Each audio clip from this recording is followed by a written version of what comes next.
नमस्कार मित्रांनो, आज आपण जिलेबीची रेसिपी पाहत आहोत। हे पाहू शकता मैदा मित्रांनो, 24 घंटे भिजू घालायचा मित्रांनो। त्यानंतर हा साखरेचा पाक करून घ्यायचा चांगल्या पद्धतीचा।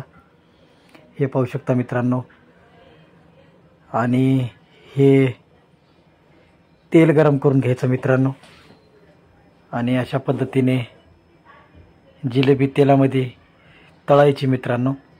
हे पाहू शकता, खूप चांगल्या पद्धतीने जिलेबी तळत आहेत मित्रांनो। हे पाहू शकता,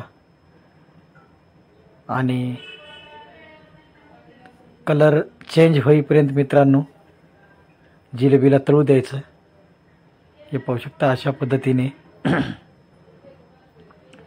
जिलेबी तळून घ्यायची मित्रांनो। हे पाहू शकता, त्यानंतर मित्रांनो जिलेबीला थोडं तेलामध्ये हलवून पलटून घ्यायची मित्रांनो। हे पाहू शकता, कलर चेंज झाल्यानंतर